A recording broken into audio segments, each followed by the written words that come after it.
C'est bon, on se passera les micros, on a une petite difficulté. Celui-là, il ne marche pas non plus. Bon.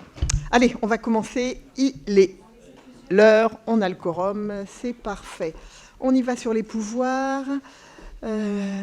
David Pelletier donne pouvoir à M. Marcheteau, Mme Bertrand donne pouvoir à M. Bonin, Mme Sosso donne pouvoir à M. Bouget, Mme Vigneux donne pouvoir à M. Froment, M. Pelot à Mme Peigné, Mme Touzeau à M. Carey, M. Guilbault à Philippe Barré qui va pas tarder. En fait, on a trois qui arrivent un petit peu en retard. Arnaud et Jam, je pense, étaient à Orléans à l'agence de l'eau, donc ils ne vont pas tarder. Et puis Philippe partait il y a un quart d'heure de Fontenay, donc il ne devrait pas tarder. Et puis Madame Pierre qui donne pouvoir à Monsieur Thibault. Voilà. Et puis alors après, secrétaire de séance, je vais essayer de ne pas me mélanger. Et ben voilà, donc la route Orléans-Saint-Michel était rapide. Alors, en secrétaire de séance, en proposition, qu'ils n'ont pas fait encore, j'avais Madame Pac... Ah ben vous êtes toute seule. Madame Pacta-Lafeille, vous êtes toute seule. Donc, est-ce que vous voulez bien être secrétaire de séance? Je vous remercie.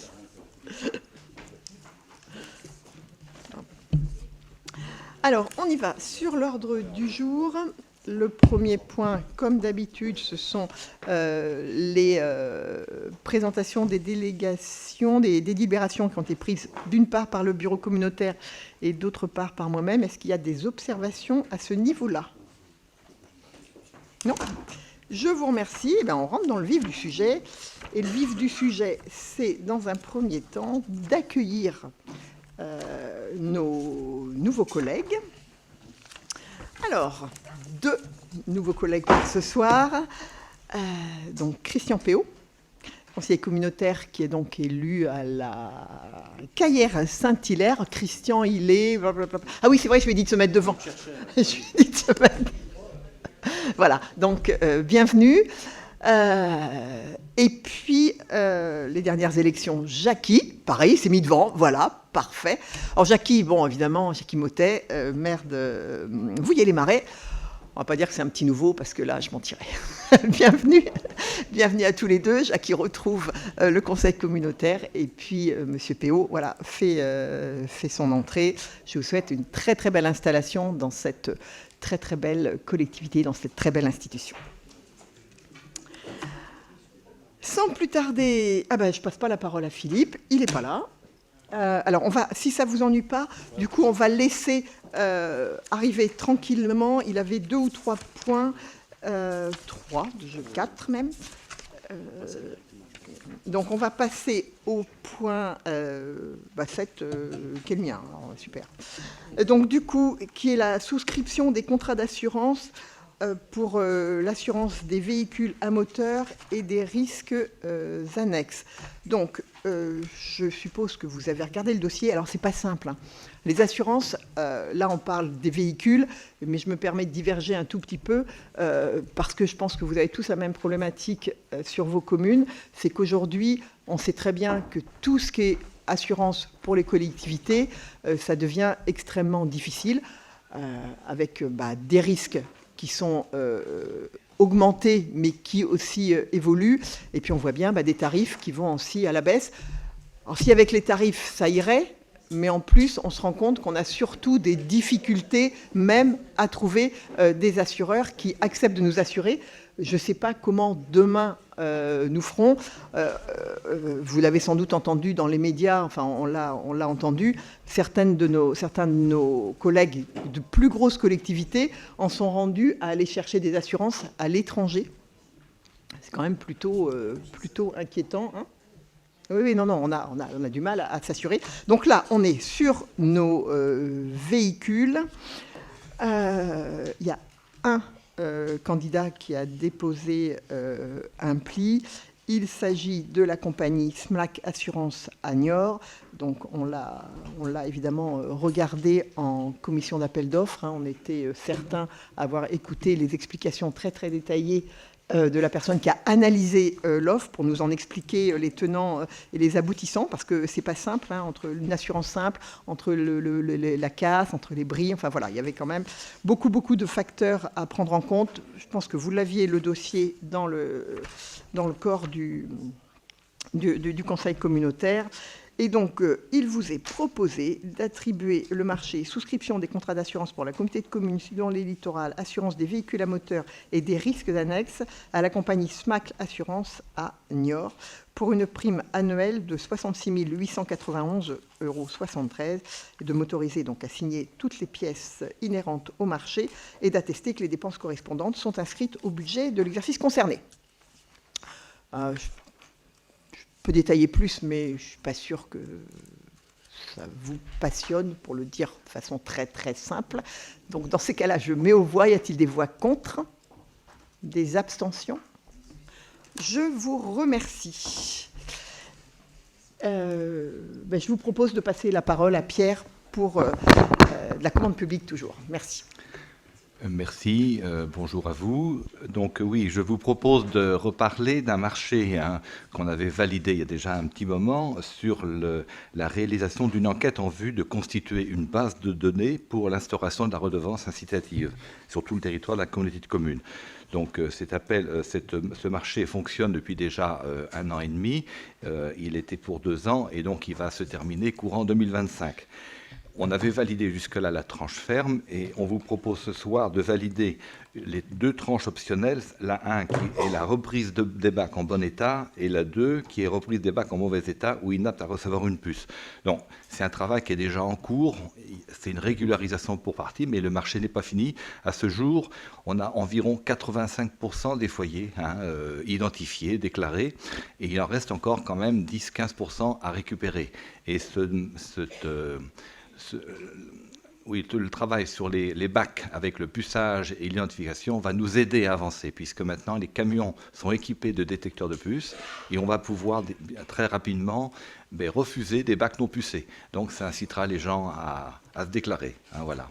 Donc je vous propose de valider ces 2 tranches optionnelles pour un montant en tranche ferme, c'était 690 000 € et les tranches optionnelles sont beaucoup plus réduites. Voilà. Donc 60 000 d'une part et 96 000 d'autre part. Voilà. Est-ce qu'il y a des questions de votre part là-dessus ou des remarques? Vous devez en entendre parler sur le terrain, évidemment, parce que le travail continue, mais il avance bien, on est dans les temps à peu près. Bon. Qui est contre cette délibération? Bon, qui s'abstient? Merci pour votre accord. Merci beaucoup, Pierre. Écoutez, on va continuer à dérouler. On verra, je viens d'envoyer un petit message à Philippe pour savoir quand est-ce qu'il arrivait. Et du coup, je passe la parole à Nicolas.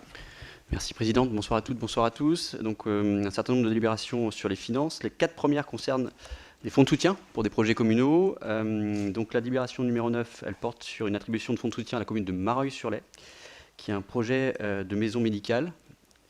Ce projet va permettre de regrouper au sein d'un même bâtiment 4 médecins qui exercent actuellement sur la commune et également d'accueillir un médecin détaché de la maison de service de Luçon. Le montant prévisionnel du projet est à 1 333 994 € hors taxe.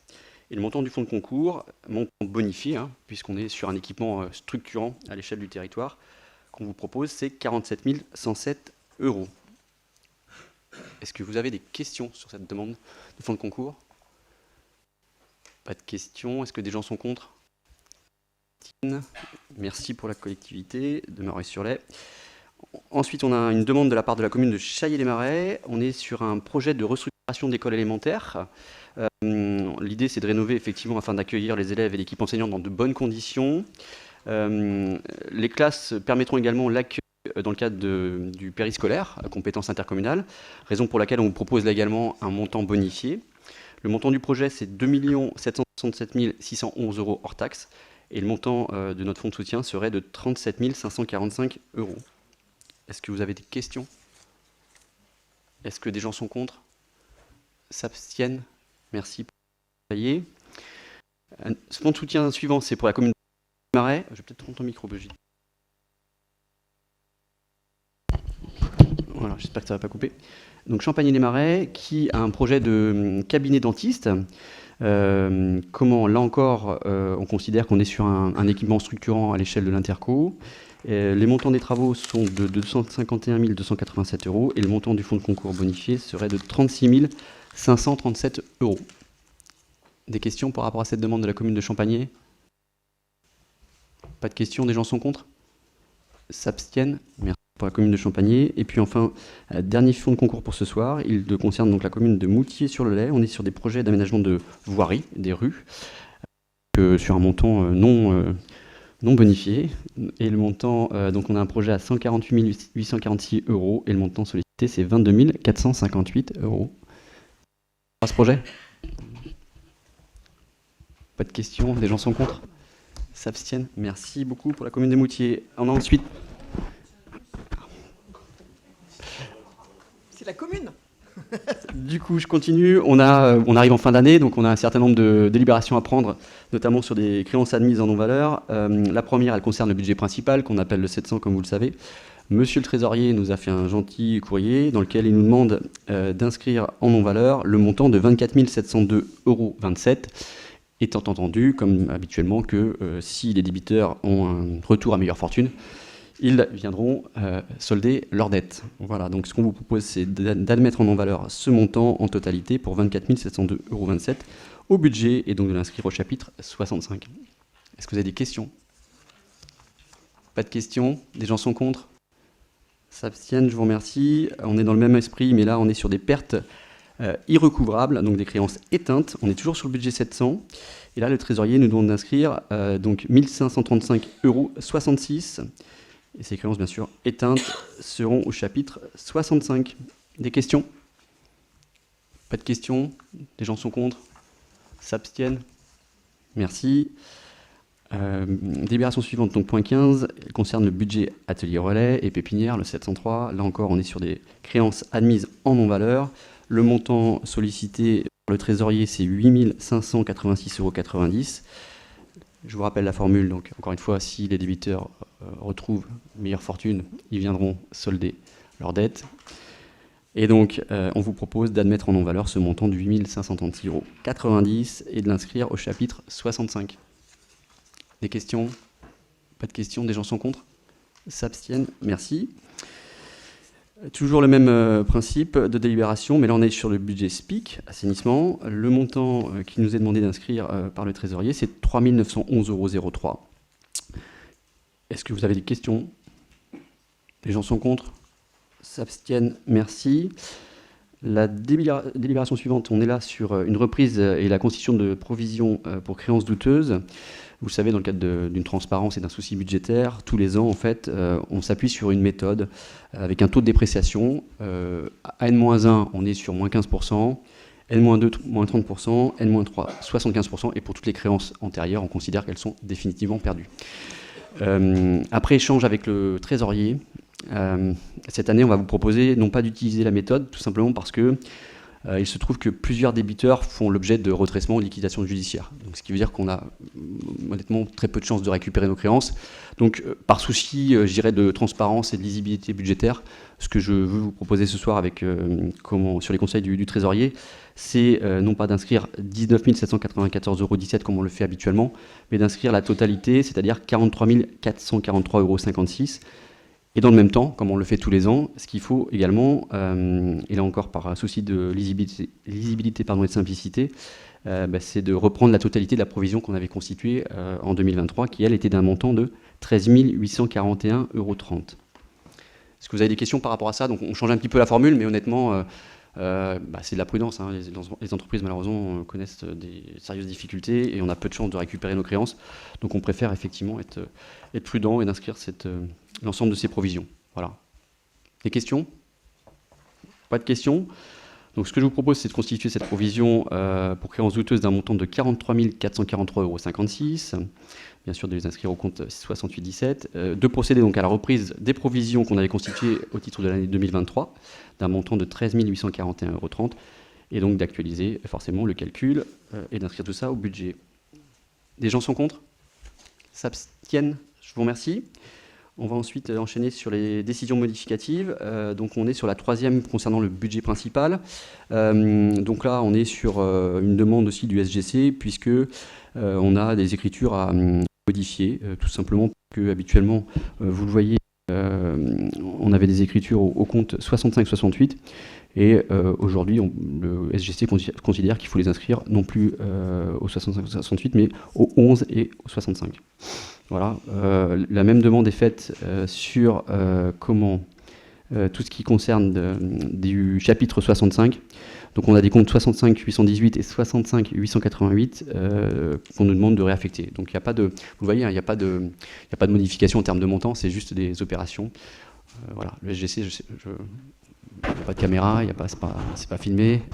En ce moment, je ne sais pas si c'est le cas aussi dans vos collectivités, mais c'est un peu plus tatillon que ça ne l'a été. Voilà, je me permets, c'est pas filmé, ça ne sera pas diffusé. Ça, c'est pas sûr. Mais on le constate aussi au sein de l'Interco. Des questions par rapport à cette décision modifiée? S'abstiennent? Merci. La suivante, c'est sur le budget annexe, le ZAE, donc le 705. Là, du coup, on a des ajustements à faire liés aux intérêts des emprunts, puisqu'on a quelques emprunts qui sont à taux variable, donc forcément, on doit ajuster sur cette fin d'année. Et puis, on a aussi, dans le cadre du travail qu'on a fait avec le service de gestion comptable, avec le service économie, on a aujourd'hui, comme je vous l'avais expliqué, un vrai travail qui a été fait sur nos stocks, donc une vraie lecture et une vraie lisibilité. Et c'est pour ça qu'on vous demande de réduire de 769 176,60 € le chapitre 61 et par rapport à la variation de stock au 42, de faire la même chose. Et vous, tout ça, en fait, ça c'est pénible ce micro. Vous voyez que tout ça en fait sont des opérations qui, comment dirais-je, s'annulent avec les investissements puisqu'on est sur des opérations non budgétaires tout simplement. Mais là on a une vraie lecture au niveau comptable, ce qui n'était pas le cas. On sait à peu près aujourd'hui par rapport au mètre carré dont on dispose de la valeur espérée sur l'ensemble des terrains. Donc ça c'est un travail qu'on a initié il y a un peu plus de 4 ans et pour lequel on vient seulement à bout, mais en tout cas ça a été un travail exhaustif et je remercie les services éco, les services pôle ressources et le SGC aussi qui ont fait un travail assez remarquable. Voilà. Des questions par rapport à ces délibérations? Pas de questions? Des gens sont contre? S'abstiennent? Je vous remercie. On est ensuite sur une décision modificative pour le lotissement Vendée au pôle. C'est un peu le même principe que celui que je viens de vous expliquer, si ce n'est qu'on a là un déséquilibre de 2 centimes d'euros en investissement. Alors quand oui, mais je crois que ça corrobore les propos que je tenais il y a quelques instants, mais en tout cas, voilà, au moins on peut dire que tout ça est très fidèle et sincère. Et donc, il faut prendre cette décision modificative de 2 centimes, si on est d'accord en investissement. Voilà, pour... Voilà. Des questions? J'en suis navré, mais c'est comme ça. Pas de questions? Les gens sont contre? S'abstiennent? Je vous remercie. Il me reste 2 délibérations. Elles concernent donc tout d'abord l'aire de petit passage des gens du voyage. Tout ça a été vu en commission. Donc ça concerne les tarifs. L'aire de petit passage, vous la connaissez. Vous aviez sur table l'ensemble des tarifs proposés par la commission. Donc avec votre accord, je ne vais pas les détailler. Sauf si vous avez des interrogations et auquel cas je me ferai un plaisir d'y répondre. Donc l'idée c'est d'approuver en fait ces tarifs et vous verrez, puisque c'est la délibération suivante, qu'on a essayé de caler les tarifs sur l'aire de grand rassemblement, à quelques exceptions près, mais sur cette grille qui a été décidée pour l'aire de passage. Voilà. Des questions sur cette délibération au niveau des tarifs? Est-ce que vous voulez des précisions? Pas de précision? On y va comme ça? Les gens sont contre? S'abstiennent? Merci. Et donc, la délibération suivante, c'est pour l'aire de grand passage des gens du voyage, qui sera opérationnel là, maintenant. Maintenant, mais je ne suis pas sûr qu'ils arrivent tout de suite. Je suis pas sûr. Bon. Mais... Oui, on va pas faire. Tu veux faire une annonce? C'est pas filmé. En tout cas, elle est opérationnelle et donc c'est la bonne nouvelle. Après plus de 10 ans de difficultés, c'est le cas. Et donc là aussi, on a des tarifs avec les dépôts de garantie, les prestations pour la non-utilisation des poubelles, etc. Donc je ne vous fais pas le détail puisque vous l'aviez dans le corps de la libération. Mais ce qu'il nous faut, c'est surtout approuver ces tarifs si vous le voulez bien. Des questions? Pas de questions? Des gens sont contre? S'abstiennent? Merci beaucoup.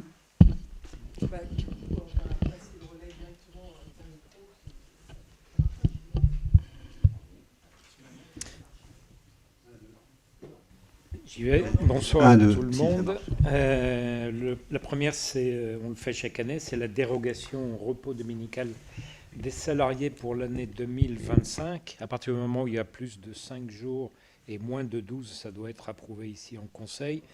Donc vous avez les dates pour le commerce de détail 12 janvier, 9 février, 20 avril, 25 mai, 15 juin, 29 juin, 10 août, 31 août, 30 novembre, 4, 7 et 21 décembre. Et pour le commerce automobile, 12 janvier, 9 mars, 8 juin, 14 septembre, 12 octobre.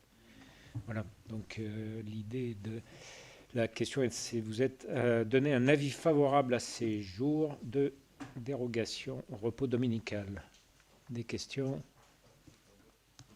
Oui. Quelqu'un est-il contre s'il n'y a pas de questions? S'abstient? Non? Eh bien, merci. Le deuxième, le 24, c'est l'adhésion à une centrale d'achat spécialisée dans le domaine du numérique et des télécoms, dénommée RESA. C'est le réseau des acheteurs hospitaliers. En fait, c'est une centrale d'achat de l'État qui permet, comme son nom l'indique, de faire des achats groupés avec toutes les communes. Je crois qu'il y a 530 communes plus ou moins. Non, institutions qui travaillent avec RESA. Là, on veut le faire pour la partie informatique, la téléphonie fixe et la téléphonie mobile. On pourrait avoir des réductions de prix de l'ordre de 20 à 30% sur les tarifs que l'on a aujourd'hui. Et le coût annuel de l'adhésion, parce qu'il faut faire une adhésion, et c'est la question d'aujourd'hui, est de 600 € qui seront très rapidement rentabilisés. Des questions? Non. Quelqu'un est-il contre? S'abstient? Non. Merci. On passe à Brigitte.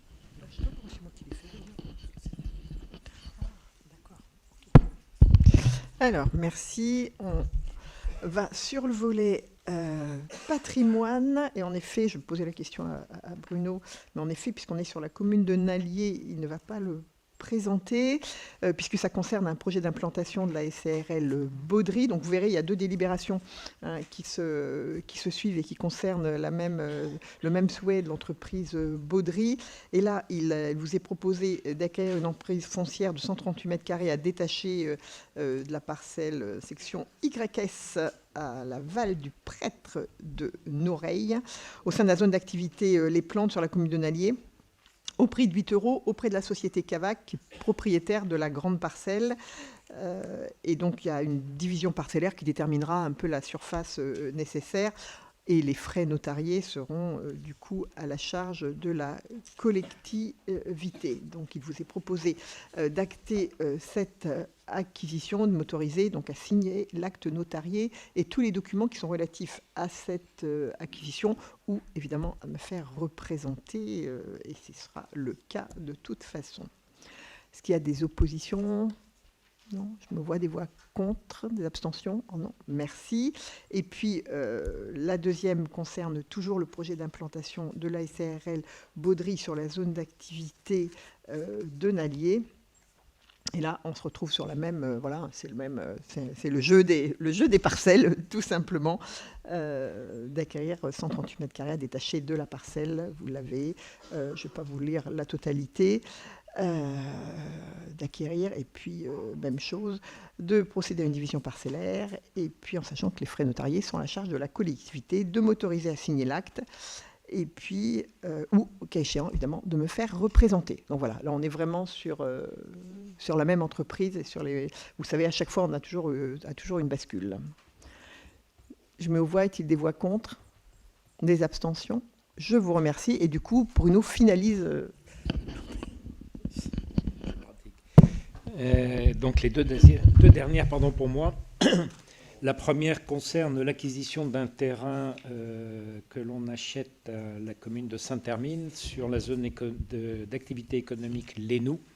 En fait, vous verrez la prochaine délibération, il y a une société qui s'appelle le groupe Châtel, c'est une groupe de transport et de logistique, qui est une société normande qui vient s'installer chez nous. Elle a donc racheté les transports Besnard qui étaient sur cette zone. On rachète donc les terrains de la société Besnard. Il y a 3 terrains, un de 928, un de 780 et un de 912. On les achète à la commune de Saint-Hermine et vous allez le voir, délibération suivante, c'est de les revendre à la société Châtel. Alors je le fais vite parce que mon voisin n'est pas là. On les achète à 3,50 €. Voilà, est-ce que et vous verrez la suite. Et on les revend à 20 €. Donc il n'est pas là, on va vite. Donc la première question pour cette délibération, est-ce qu'il y a des questions d'abord? Quelqu'un est-il contre? S'abstient? Non? Merci. Et donc la délibération suivante, c'est le rachat par la société Châtel de l'intégralité des parcelles. Là, ça fait 10 123 mètres carrés. C'est bien, Philippe, assieds-toi tranquillement.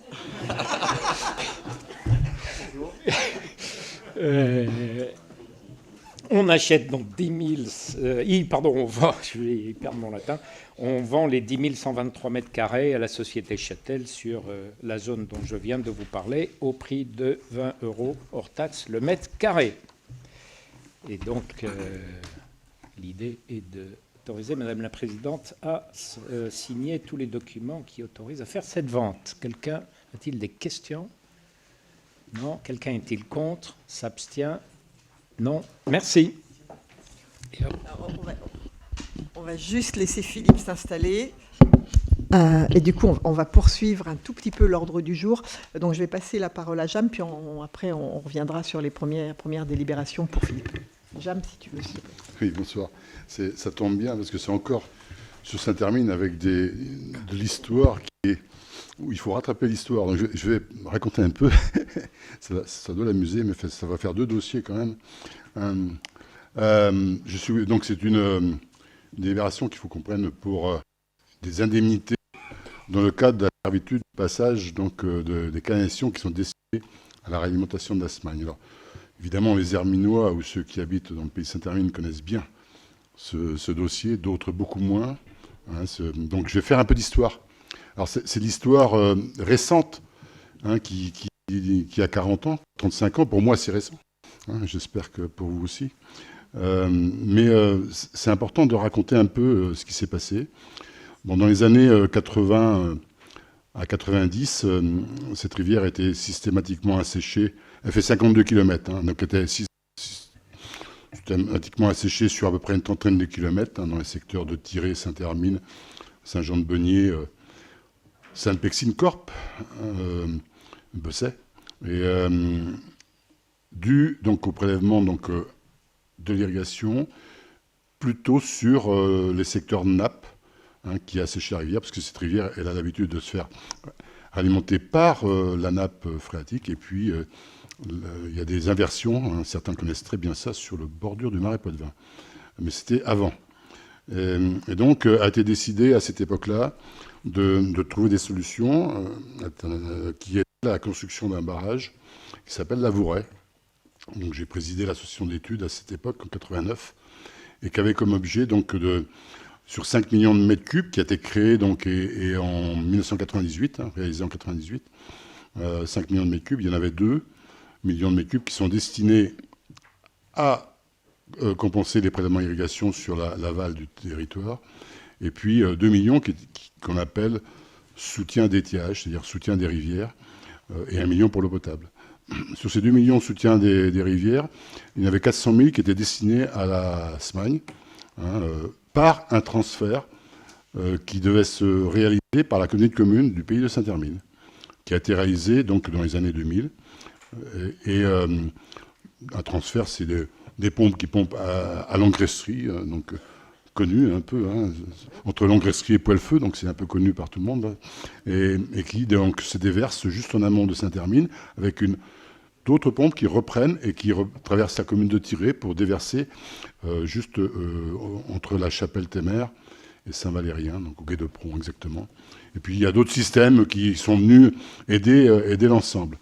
Mais ce point-là a été bien inscrit dans la création du barrage avec ce transfert. Donc c'est à l'époque donc la commune qui a porté ce dossier-là et a mis en place ce transfert qui fonctionne très bien.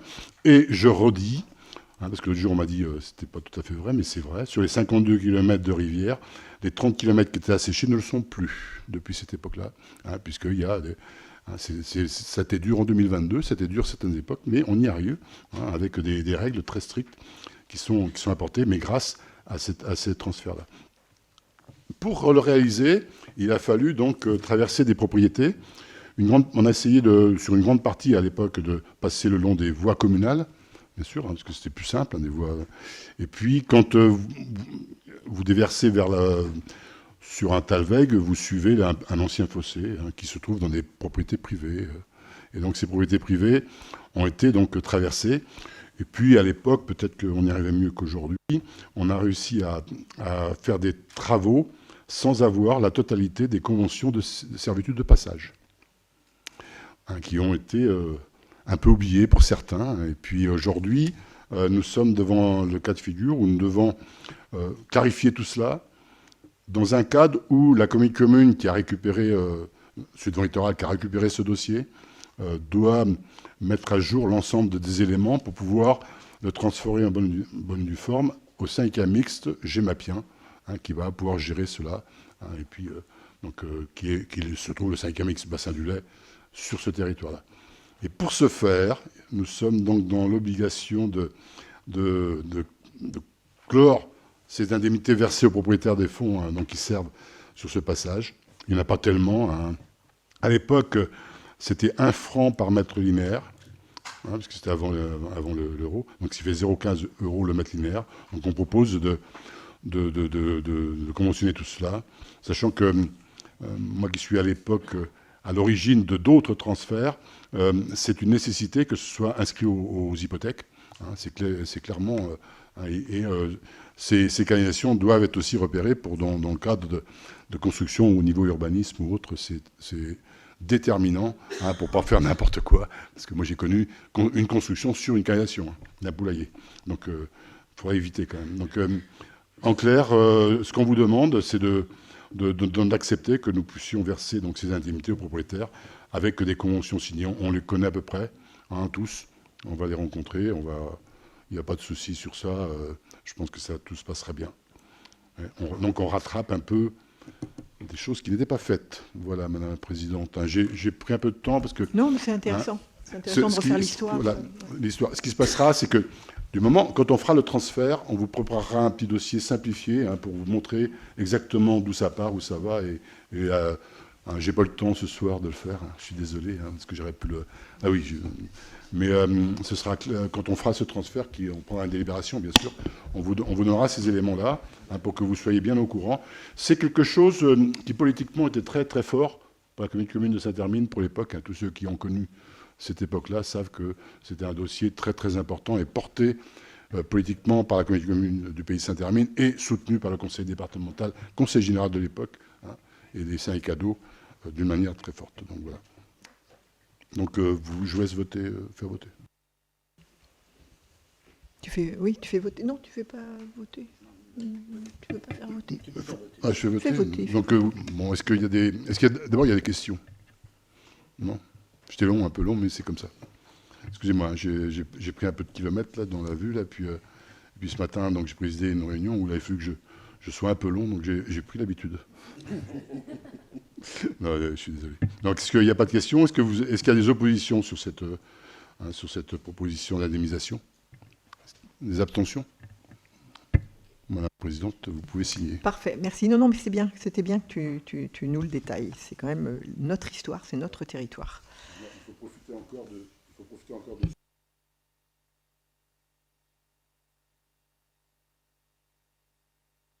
Non, mais tu as raison, la transmission, ouais, c'est important. Parfait, merci beaucoup. Philippe, on peut aller sur tes délibres ? Ok, merci. Oula. Bonsoir à tous. Donc le point numéro 2 concernant les gens du voyage. Donc approbation d'un règlement relatif à l'aire de grands passages et de petits passages. Je ne vais pas rentrer dans le détail du règlement intérieur, vous l'avez reçu dans le cadre, dans les annexes. Par contre, quand même rappeler un peu l'organisation et au niveau des dates, parce que ça peut quand même vous intéresser, je pense, si parfois vous avez des voyageurs sur vos communes. Ça arrive de temps en temps. Donc dans le cadre de la mise en place de l'aire de grand passage sur la commune de Luçon. une aire de petit passage a été mise en œuvre. Donc elle sert en dehors de la période estivale. Donc c'est pour ça, c'est important que vous le sachiez.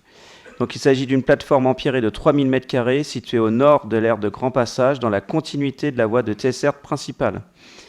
Cette aire de petit passage, elle sera ouverte du 1er octobre au 15 avril et devra être libre de toute occupation du 1er mai au 30 septembre afin de permettre, avec l'espace enherbé, d'accueillir les grands passages.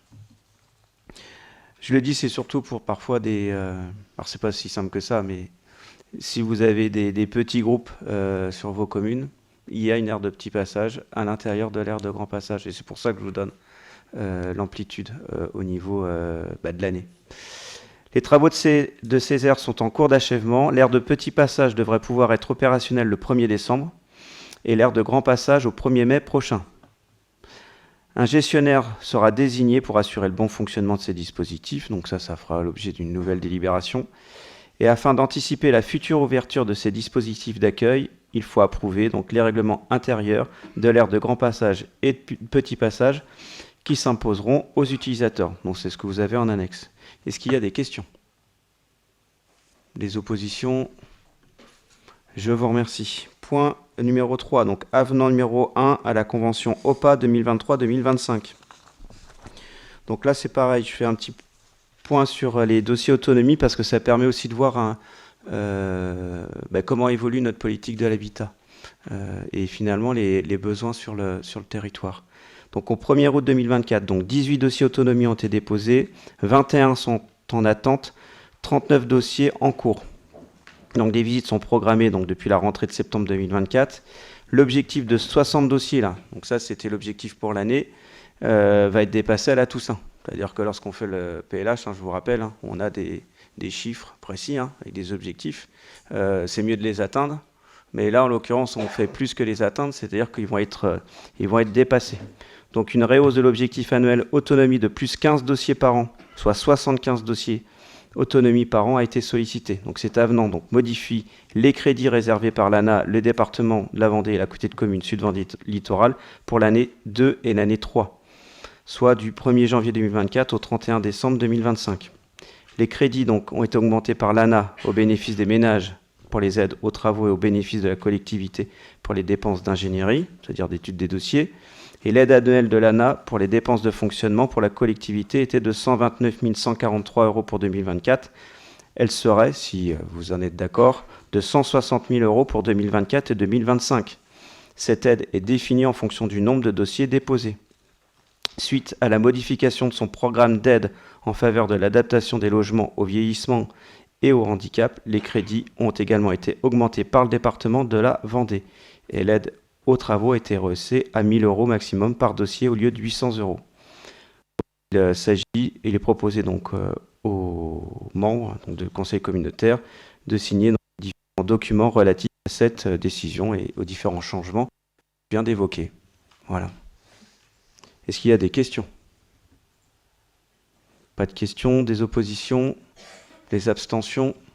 Je vous remercie. Ensuite, le point numéro 4. Donc, je sais pas, ça coupe ou c'est moi? Ouais. Donc, aide, je vais parler lentement, comme ça on m'entendra.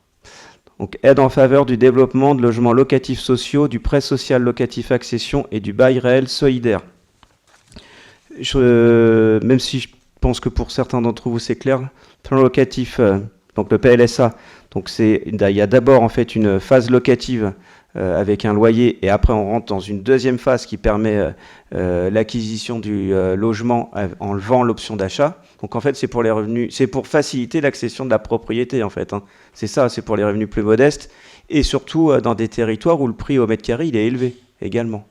Et puis vous avez donc le bail. J'ai un trou de mémoire réel, voilà, solidaire, où là on dissocie le foncier du bâti, ce qui permet de baisser le prix du logement. Parce qu'en fait, sur certaines communes, le prix au mètre carré est tellement important que c'est impossible pour certaines catégories de la population de pouvoir accéder à la propriété. En fonction des territoires, là j'ai regardé au niveau national, ça fait baisser la somme totale de 20 à 40%. Donc c'est pas rien. Alors bien sûr, c'est soumis à des critères de ressources. Donc Donc il y a l'achat uniquement du logement, et concernant le terrain, c'est un loyer qui est qui est faible. C'est pas assez faible, c'est un loyer qui est faible. Juste pour remettre en perspective, donc la demande locative a augmenté entre le 1er janvier 2019 et le 1er juin 2024 de 54%. Donc sur la même période, le parc public est passé de 1472 logements à 1497 logements. C'est une augmentation de 25 logements. Donc vous voyez bien que ça ne correspond pas aux besoins. Pour le T1, donc les petites structures, en particulier pour les jeunes, où finalement c'est la première étape dans le parcours habitat. Hein. J'ai déjà eu l'occasion de le dire lors des réunions sur le territoire. Il y a eu 93 demandes pour une attribution. Et pour le T2, 55 demandes pour une attribution. Concernant l'accession abordable, celle-ci devient difficile dans certaines communes où les prix de l'immobilier ont nettement progressé.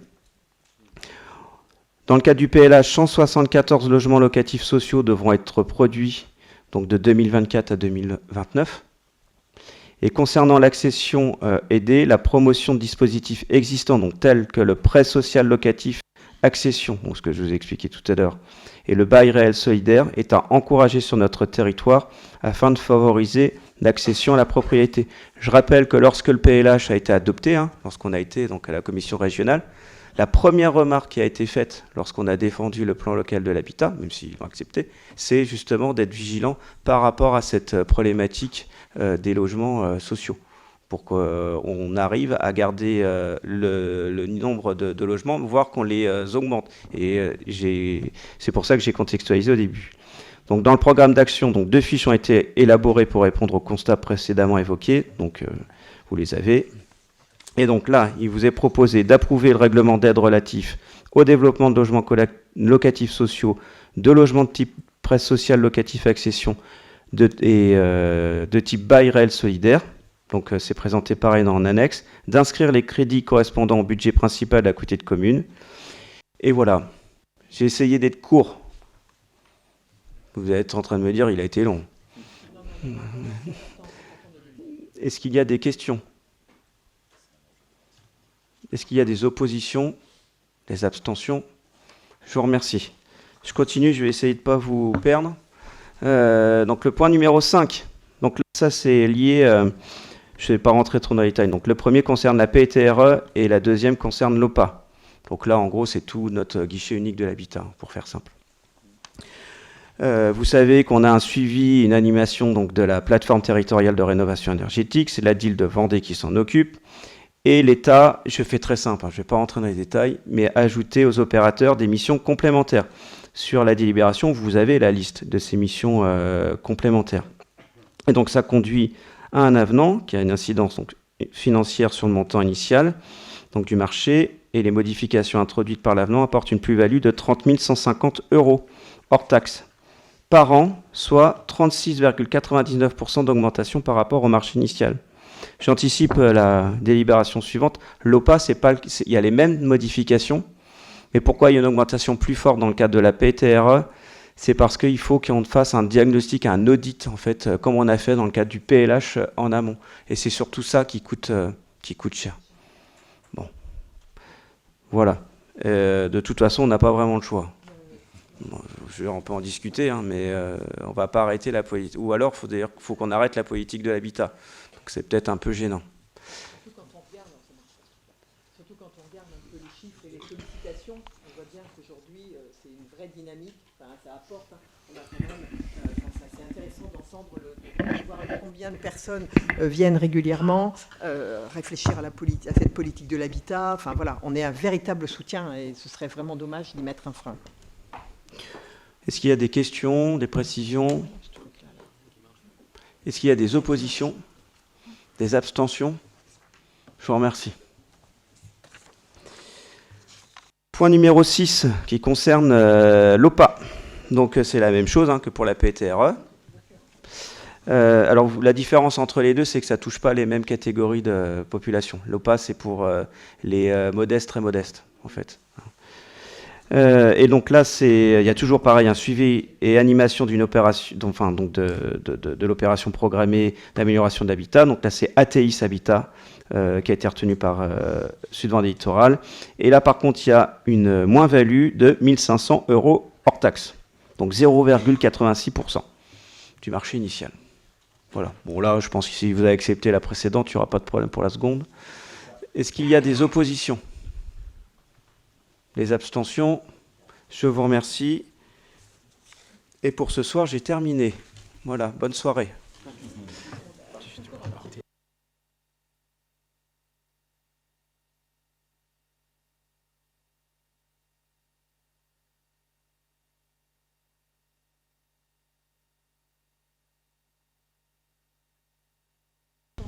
Bonsoir à tous.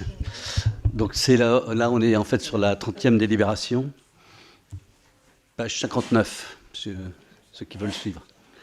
Donc on est sur la passation d'une convention d'études entre l'établissement public foncier de la Vendée, vous connaissez bien, l'EPF, et la commune de Saint-Jean-de-Beugné et la communauté de communes. En fait, la Saint-Jean-de-Beugné donc, a sollicité l'intervention de l'établissement public foncier de la Vendée pour une mission d'études relative à la réalisation d'un projet de renouvellement urbain au cœur de sa commune. Ce projet, en fait, participe à des actions qui sont identifiées dans le cadre du programme Village d'avenir. Ce projet participe tant à la commune de Saint-Jean-de-Beugné que Saint-Hermine, car ces communes, comme vous le savez, vont fusionner au 1er janvier 2025. La présente convention donc, s'inscrit dans un projet d'une résidence sociale, îlot au cœur de village. Elle se couvre donc sur 3 parcelles d'environ 2700 mètres carrés, qui sont cadastrés donc en section AB. Il est précisé que ces parcelles concernées sont classées en zone UA du PLUI. La durée de la convention est pour 18 mois. Le montant de l'engagement financier de l'EPF au titre de la présente convention est plafonné à 250 000 €. Donc il est demandé d'approuver la passation de la convention d'études entre l'EPF et avec pour cette résidence sociale îlot au cœur de village sur la commune de Saint-Jean-de-Beugné, tel qu'annexé à la présente demande. Vous aviez en annexe effectivement le projet de la convention, d'autoriser la présidence à signer toutes les pièces afférentes à ce dossier. Je ne sais pas si le maire de Saint-Jean-de-Beugné veut apporter des précisions. Il n'est pas là? Non.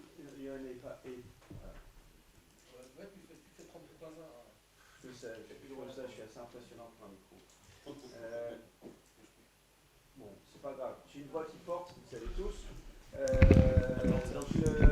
Le maire de... Ah, je sais pas, ça clignote.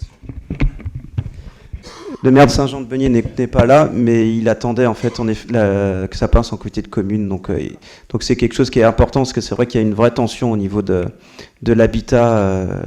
D'ailleurs, pas que sur Saint-Jean-d'Hermine. J'ai utilisé le nom de la commune nouvelle. C'est pas une fusion, hein, c'est bien une association de 2 communes. Et même sur les secteurs environnants. Donc c'est très bien pour le territoire. Donc il vaut mieux qu'on l'approuve. Donc pas d'autres remarques. Donc on le soumet à votre vote. Qui est contre, qui s'abstient. Donc voté à l'unanimité, merci. Point 31, Interscope de Vendée, groupement de commandes. En fait, sur la Vendée, très simplement, savoir qu'il y a 8 interscotes sur la Vendée, dont bien sûr l'interscote de notre communauté de communes. Et puis l'intérêt, c'est effectivement de construire et de structurer un observatoire sur la stratégie foncière, donc sur notre territoire. Donc l'Interscote a souhaité mettre en place effectivement cette stratégie pour avoir les données concernant tout notre département, avec donc un outil d'observation pour suivre l'évolution de la consommation, de l'artificialisation des sols, mettre en évidence les potentiels fonciers dans les zones habitat et dans les zones économiques, évaluer et optimiser l'efficacité foncière, mettre en évidence les fonctionnalités des espaces concernant le NAF, identifier les espaces à potentiel de renaturation et porter également un appui au développement des stratégies foncières. Donc l'Interscote va s'appuyer pour cette étude donc avec GéoVendée, dans le cadre de l'outil géomatique. Et puis, donc, il est proposé de constituer donc, ce groupement de commandes avec les 8 structures porteuses. Le marché donc, est évalué, donc, est estimé à environ 40 000 €. Il y aura des financements donc, qui pourraient être apportés au titre du Fonds vert et Engineering, Ainsi, les frais liés à la mission d'animation seront ensuite refacturés à part égale après déduction des subventions perçues par le coordonnateur du groupement de commande. Donc, il vous est demandé donc d'approuver effectivement la participation donc, de notre interscot donc Sud-Vendée Littoral avec les autres SCOT du territoire de la Vendée, d'accepter les termes de la convention du groupement de commande, d'autoriser la présidente à signer l'ensemble des actes liés et d'inscrire les crédits nécessaires au budget. Avez-vous des remarques particulières? Oui? Comment ça s'articule par rapport au PLU qu'on est en train de mettre en place? En fait, ce sont des données qui sont en fait... on fusionne toutes les données entre les interscots par rapport au PLUI, et c'est pour avoir un éclairage du territoire, en fait, hein, tout simplement. Hein. C'est plutôt un éclairage, hein, c'est pas... les interscots aujourd'hui, c'est une instance de concertation, hein, uniquement. Il n'y a pas de décision. Hein. Non, non. C'est pas un organisme... C'est ça, ça prescrit pas. Hein. Non, non, on n'est pas décisionnaire. Mais ça permet effectivement de savoir un petit peu sur nos territoires comment ça se passe. Les échanges entre les interscots sont intéressants parce qu'on justement, on sait comment fonctionnent les uns et les autres. Enfin, aujourd'hui, dans le cadre du ZAN, on n'a pas trop de... On est tous, je veux dire, logés à la même enseigne quasiment. Hein, mais c'est quand même toujours intéressant d'échanger entre nous. Le président de l'Interscot, c'est Valentin Josse. Voilà. Avez-vous des remarques particulières? Non. Donc, je soumets à votre vote qui est contre, qui s'abstient. Voté à l'unanimité, je vous en remercie. La 32e délibération donc, concerne le PLU de Luçon. En fait, c'est la 5e modification simplifiée. Bon, elle est très très simple. En fait, c'est tout simplement de préciser que dans le PLU de Luçon, aujourd'hui, on est sur des constructions avec des R+2 plus comble. Et là, en fait, c'est de rajouter R+2 plus attique. Hein, parce qu'entre le comble et l'attique, ce n'est pas tout à fait la même chose. Donc, c'est dans un projet, notamment, vous savez, sur l'ancienne piscine de Luçon, hein, pour permettre donc le permis va être validé, ouais. Mais pour autant, donc, ce ne sont plus des combles, c'est de l'attique qui est mise en place. Voilà. Hein, donc, c'est l'ABF qui a insisté sur ce point. Donc, tout simplement, on modifie le PLU pour préciser qu'effectivement, donc aujourd'hui, dans les zones UA, voilà, donc on aura donc sur Luçon de l'attique. Enfin, on pourra avoir de l'attique et aussi des combles. On pourra avoir les deux, en fait. Donc, il vous est proposé au Conseil communautaire de décider que le projet de modification n'est pas soumis à l'évaluation environnementale, qu'un bilan favorable, il est de tirer un bilan favorable de la mise à disposition du dossier au public, d'approuver le projet donc, du PLU de Luçon annexé à la présente délibération. Cette décision est motivée par la nécessité de favoriser la réalisation d'une opération d'aménagement d'ensemble en centre-ville d'une 50aine de logements et sa densification, tout en permettant une plus grande diversité de sa forme urbaine. Et de dire que la présente délibération fera l'objet d'un affichage au siège de la communauté de communes et dans la mairie de Luçon pendant 1 mois et que mention de cet affichage sera diffusée dans le journal du département. De dire que le dossier peut être consulté au siège de la communauté de communes et dans la mairie de Luçon aux jours et aux heures habituelles d'ouverture, tout simplement. Avez-vous des remarques? Je soumets à votre vote. Qui est contre? Qui s'abstient? Voté à l'unanimité, merci. La 33e délibération, c'est la modification simplifiée 06 du PLU de Nallier. Donc, c'est une décision relative à la non-réalisation d'une évaluation environnementale. Hein, en fait, c'est précisé qu'effectivement, il n'y a pas d'évaluation environnementale qui est faite sur ce dossier et présenter, bien sûr, le bilan de concertation. Je ne sais pas si vous avez vu en annexe la proposition du projet, qui est intéressant. Donc, alors, il y a eu un avis favorable de l'autorité environnementale sur l'absence de nécessité de réaliser une évaluation environnementale du projet. Il y a eu un avis favorable du département de la Vendée assorti d'une recommandation visant à ne pas multiplier les futurs accès sur la RD 949. Hein, donc, il va falloir éviter trop de sorties. Hein, l'avis favorable de la SNCF et l'avis favorable aussi des PPA et que le public n'a formulé aucune observation dans les registres de concertation qui ont été ouverts à cet effet. Je ne sais pas si, Bruno, tu peux en dire davantage? Non? Donc, ça concerne les anciennes petites puces, hein, c'est ça? Hein? Voilà, donc qui vont être démolis, ouais, c'est vrai que quand on rentre maintenant, il n'y a plus que ça. Autant là, quand on traverse la commune, c'est assez joli, mais voilà, cette petite friche à droite, là, il va être temps qu'elle parte.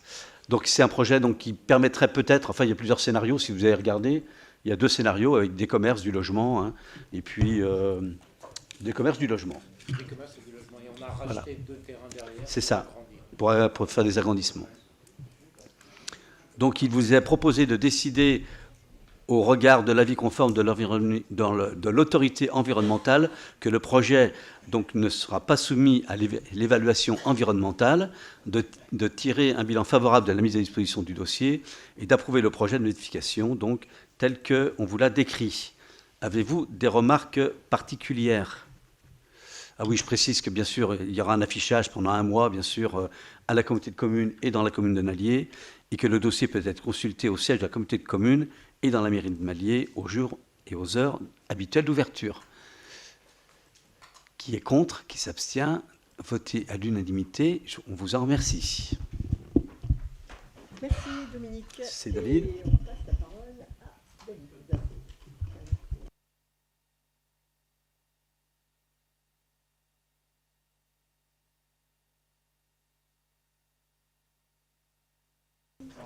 Ça y est, Ah, peut-être. Ça y est, c'est parfait, c'est parti.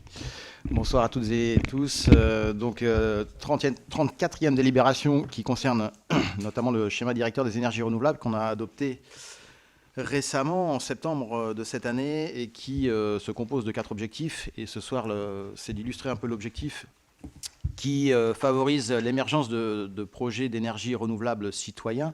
Quand on parle d'énergie renouvelable citoyens, on a l'habitude de parler de collectifs également. Le principe, c'est d'ouvrir majoritairement, en tout cas, les projets, le capital, la gouvernance aux acteurs locaux et favoriser donc ces acteurs, les habitants, à œuvrer pour et en faveur des énergies renouvelables. Donc ce soir, ce qui vous est proposé, c'est de faciliter cette émergence de projets renouvelables, notamment par l'adhésion à 2 structures, en tout cas d'abord à un réseau qui s'appelle le réseau RECI, qui est le réseau des Pays de la Loire sur les énergies renouvelables, qui est accompagné et soutenu par la région des Pays de la Loire et ainsi que l'ADEME. Le principe de ces réseaux, vous l'avez, hein, c'est d'accompagner, de mettre en place des échanges et de favoriser l'émergence de ces projets-là. Et donc, en Vendée, ce réseau, il est animé par, certains le connaissent peut-être, l'association Élise, et qui intervient dans le cadre de ce réseau RECI sur le département de la Vendée, et qui facilite justement au quotidien et qui propose l'accompagnement de 24 journées sur 2 années, moyennant une adhésion, ou en tout cas un financement qui est à hauteur, vous l'avez, de 12 000 euros, pardon, et qui serait financé à hauteur de 50% par le CIDEV. Donc vous voyez, il y a à la fois une adhésion au réseau régional à hauteur de 1 000 euros, et puis derrière la mise en œuvre, l'accompagnement de ces 24 jours par l'association Élise à hauteur de 12 000 euros, financé par 50% par le conseil, par le CIDEV.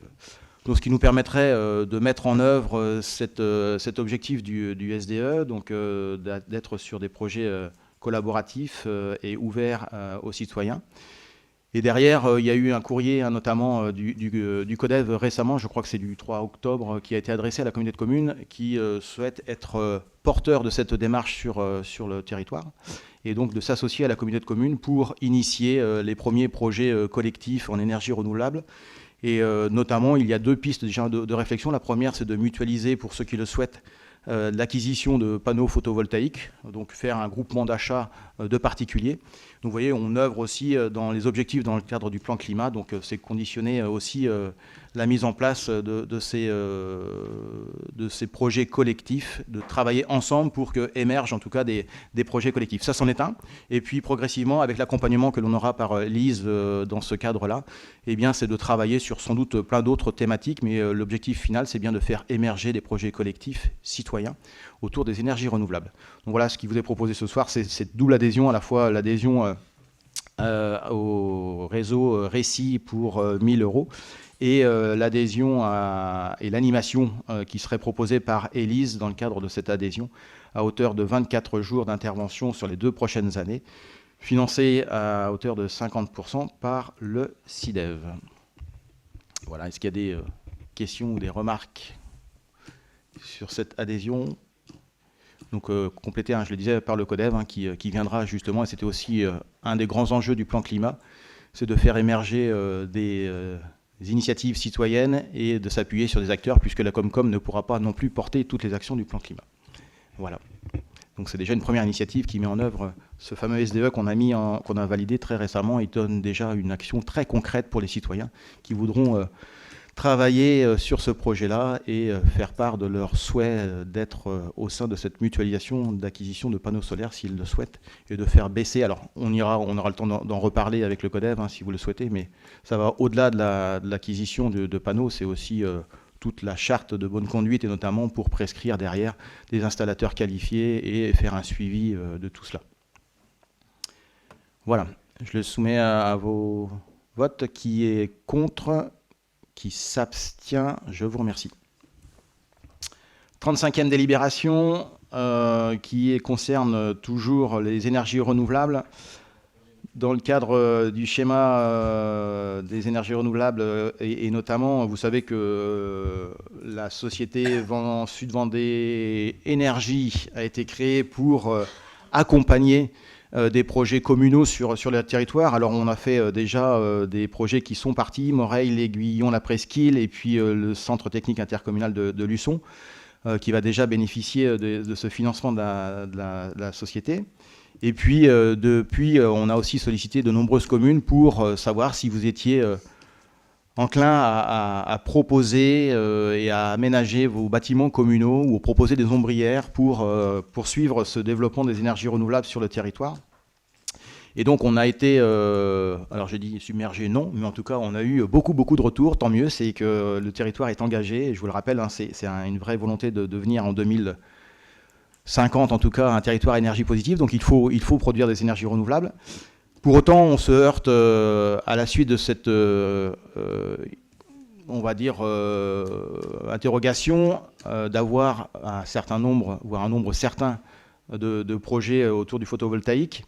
Et ce qui pose question, c'est désormais le modèle économique. Vous savez qu'il y a un surcoût à charge des communes du fait que l'énergie, les coûts d'énergie sont plutôt, le rachat des tarifs énergétiques sont plutôt en baisse. On a une hausse des taux bancaires et des coûts de construction, ce qui fait que ce qui avait été initialement envisagé, c'est-à-dire que globalement il n'y ait pas forcément un coût conséquent à mettre en œuvre par les communes, n'est plus d'actualité.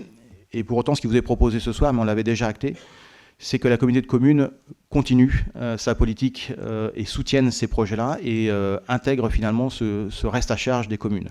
C'est-à-dire qu'à l'arrivée, c'est bien les projets tels que vous les avez identifiés qui seront pris en charge intégralement par le montage que l'on a fait à travers la Société d'énergie Sud Vendée Littoral Énergie. Alors, c'est une bonne nouvelle, certes, mais pour autant, vous voyez bien que ça implique aussi un engagement économique pour la communauté de communes conséquent, et il faut qu'on soit en mesure de hiérarchiser, de planifier ces projets sur les prochaines années. Et ce qu'on vous propose ce soir, c'est d'identifier 7 critères qui permettent justement, en fonction des points, puisque chaque critère va donner un score, et derrière, chaque projet se retrouvera avec une notation et vous comprenez après comment se fait la hiérarchisation de ces nombreux projets qu'on a fait remonter, que vous avez fait remonter auprès de la communauté de communes.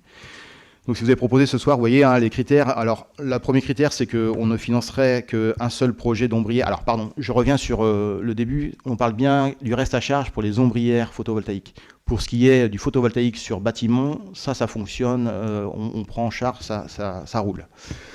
Ça reste, la problématique se pose bien sur les ombrières, donc sur les parkings notamment, qui sont équipés de photovoltaïque. Donc on serait sur un projet d'ombrière photovoltaïque qui serait financé par commune. On regarderait aussi la date qui nous a été remontée, quand est-ce que le projet a été initié et a été remonté à la communauté de communes. Bien sûr, la production, le volume énergétique, le montant qui reste à charge. On a sur le critère 5 l'état d'avancement du projet.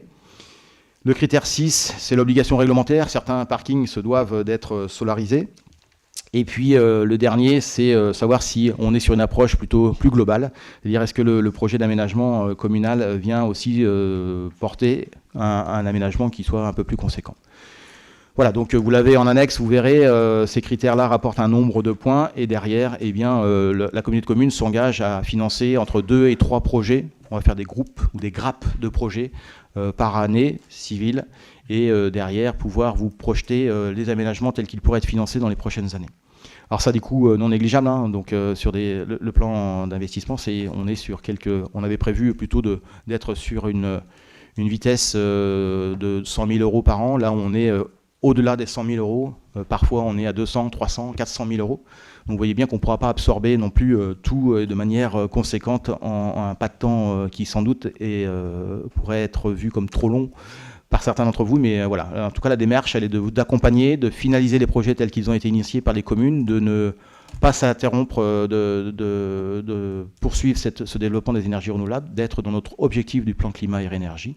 Donc si vous en êtes d'accord ce soir, c'est de valider ces critères de hiérarchisation et d'accepter et de finaliser effectivement que le reste à charge des communes soit bien pris en charge par la communauté de communes. Voilà. Est-ce que ça amène des commentaires? Est-ce qu'il y a des questions? Parce que c'est vraiment un sujet important, mais ça répond à notre politique publique que l'on porte au niveau de l'énergie. Même si la charge financière peut être lourde, sera lourde pour la communauté de communes, en fait, la finalité, elle n'est pas là. La finalité, c'est vraiment d'avoir un territoire de plus en plus autonome, de pouvoir aider les projets. Voilà, donc ça a été quand même une discussion importante, parce que c'est un engagement important, chaque année, un engagement qui sera récurrent. Mais aujourd'hui, on s'inscrit complètement dans la politique que nous avons ensemble votée et partagée. Voilà, on sait très bien que si les communes, enfin, on a conscience des difficultés de chaque commune à porter les projets. En plus, ce sont des projets toujours sur le temps long. Donc, la réflexion menée, c'est de se dire, faut savoir ce qu'on veut. Est-ce qu'on veut des énergies renouvelables? Est-ce qu'on veut être un territoire autonome? Comment est-ce qu'on veut évoluer? Et les communes, aujourd'hui, avec des budgets qui sont de plus en plus contraints, ne se seraient pas forcément dirigées sur ce type de projet. Donc voilà, c'est vraiment un soutien affirmé de la communauté de communes pour porter les projets selon les critères qu'on a essayé de travailler, parce que évidemment tout le monde, déjà dans la temporalité, c'est pas possible de servir tout le monde en même temps. D'abord il faut avoir des projets, et puis ensuite financièrement, en effet, ça va nécessiter un échelonnement important. Mais c'est vraiment, moi je pense que c'est une belle mission à porter au sein de la communauté de communes, au service de nos communes. Pas d'observation? Donc, qui est contre cette prise en charge par la communauté de communes du reste à charge? Alors, par contre, il y a des critères, vous l'avez compris, c'est-à-dire que certains devront patienter sans doute quelques années. Ça ne doit pas bloquer, si vous êtes amené à aménager vos espaces communaux, ça ne doit pas bloquer vos aménagements, puisque, en fait, pour en être un témoin, c'est vous tirez les réseaux, vous les laissez les réseaux en attente, et puis quand l'ombrière viendra, eh bien, elle viendra équiper et finaliser l'aménagement que vous avez pu déjà projeter et réaliser dès maintenant. Voilà, en tout cas, si vous acceptez ces critères, on va derrière nous hiérarchiser tout ce que l'on a déjà dans les cartons projets qui seront portés par la communauté de communes, mais on vous donnera les dates d'échéance à venir. Voilà, donc qui est contre, qui s'abstient? Je vous remercie. Merci beaucoup, David. Je reprends la main sur un sujet aussi qui intéresse évidemment tout et chacun dans nos communes, puisqu'il s'agit d'une proposition que vous avez faite d'aide à l'installation de médecins et dentistes sur le territoire de la communauté de communes Sud-Vendée Littoral. Vous savez que les types d'aides, s'ils sont autorisés, ils sont aussi très encadrés. Et il y a 5 types d'aides qui sont prévus, avec la prise en charge des frais d'investissement de fonctionnement, la mise à disposition de locaux, la mise à disposition d'un logement, le versement d'une prime d'installation ou le versement d'une prime exceptionnelle forfaitaire. La finalité, elle est toujours la même. C'est évidemment de favoriser l'installation de praticiens sur notre territoire. On a beaucoup travaillé avec les médecins, on y travaille beaucoup. François l'a travaillé de son côté, je l'ai travaillé aussi avec Yveline, on a rencontré les praticiens, mais on verra ça sur la délibération suivante aussi. Et voilà, l'idée, c'est vraiment d'être aux côtés de jeunes praticiens pour les inciter à s'installer sur notre territoire. Et pour ce faire, la communauté de communes propose d'octroyer une aide à l'installation de 6 000 € à tout médecin ou tout dentiste qui viendra s'installer sur notre territoire. Alors, vous l'avez dans le corps du texte, mais c'est une réflexion que, évidemment, vous posez tout de suite en disant, d'accord, mais quand ils sont là, combien de temps est-ce qu'ils restent? Comment est-ce que ça va? Est-ce qu'ils ne vont pas papillonner, etc. Donc là, on met des critères avec une durée minimale de 5 ans et avec une aide, voilà, qui peut être dégressive et surtout remboursable selon leur départ, si départ il y a, avec 100% de l'aide qui est versée 100% un retour, 100% de l'aide versée pour un départ avant le terme de la première année, 70% avant le terme de la deuxième année et 50% avant le terme de la troisième année. La volonté, on est bien clair, c'est de favoriser l'installation de praticiens généralistes, de praticiens dentistes sur le territoire de la communauté de communes. C'est un sujet qui est... Alors, je ne vais jamais, et je n'irai pas ce soir non plus sur le terrain de se dire que ce n'est pas forcément notre compétence, etc. C'est un sujet qu'il faut dépasser depuis fort longtemps, que nous avons tous dépassé. L'idée, c'est de se dire, aidons-les à venir s'installer chez nous. 5 ans, c'est long. Une fois qu'ils sont là, je suis sûre qu'on les garde parce qu'ils vont découvrir la qualité de vie chez nous et voilà, et ça leur permet de se poser. C'est important, c'est une aide importante pour des praticiens qui arrivent sur un territoire. Mais évidemment, on est à l'écoute de vos réflexions, si toutefois réflexion il y a. Oui, bien sûr, Gilles. Je sais, ouais. Mais vas-y.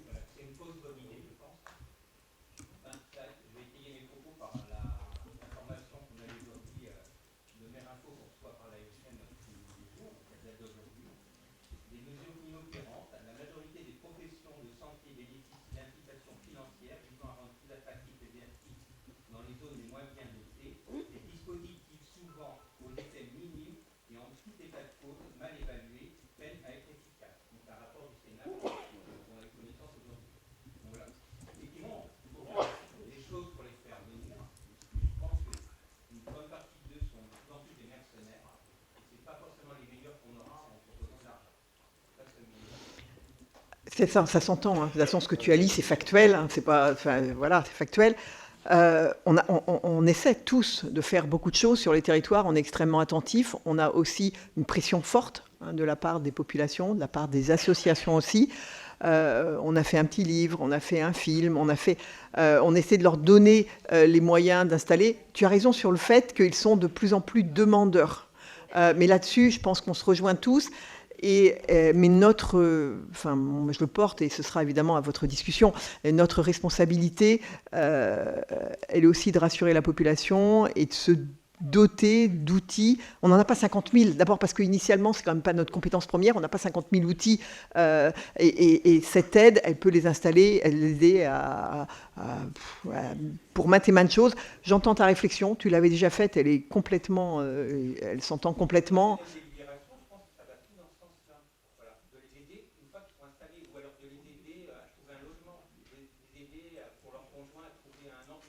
Mais ça fait partie aussi du travail qu'on mène. Alors, il n'y a pas que nous, il y a quand même, Yveline pourrait compléter, la CPTS qui est aussi très à l'écoute, qui essaie de capter les médecins et qui aussi se contente pas de capter les médecins, mais aussi essaie de travailler leur installation au sens large.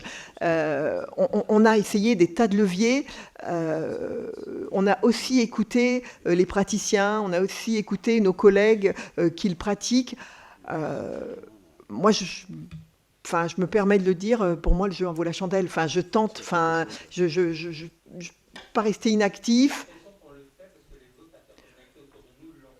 Alors, c'est pas que ça, c'est parce que c'est vraiment, pour avoir discuté avec des jeunes praticiens, c'est un levier supplémentaire. Alors, en effet, là aussi, où tu as raison, et là-dessus, on est tous à peu près unanimes, c'est un peu la course. c'est un petit peu la course, mais tu as entièrement raison. Et du coup, on va tous faire un petit peu la même chose. Mais en même temps, si on ne le fait pas, j'ai pas envie d'avoir de reproches. Enfin, voilà, on est sur une position aujourd'hui où ils sont indispensables à notre territoire, à nous-mêmes, chacun d'entre nous. Moi, je défends ce principe d'aide parce que je ne veux pas que me soit reproché. Les autres, ils ont fait le max. Vous n'avez rien fait. Voilà, ça fait partie, en effet, tu as aussi raison là-dessus, ça fait partie d'une réflexion globale. Peut-être qu'on n'aurait pas dû la faire comme par ou territoire, peut-être plus territorialisé. En fait, on fait avec les moyens que l'on a. Et l'idée, voilà, c'est de ne pas s'opposer de refus, de difficultés. Voilà, donc cette aide, elle peut leur permettre peut-être à trouver un logement. Enfin voilà, elle peut. Tu vois bien sur ce qu'on a détaillé, elles peuvent aller sur 5 chapitres. Donc voilà, ça peut leur faciliter une installation. De toute façon, si on ne l'a pas, on nous le reprochera.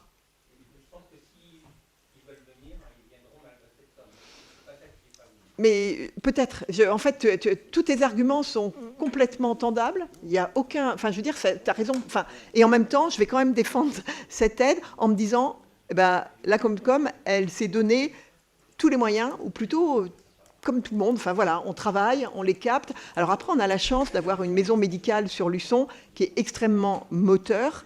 Et on en a discuté avec eux en disant, est-ce que pour vous, c'est important ? Pour eux, c'est un argument. Parce que bien souvent, vous savez, les médecins, ils se parlent, ils viennent parce qu'ils se connaissent, enfin, ils ont voilà. Donc, ce n'est pas en effet que le critère des 6 000.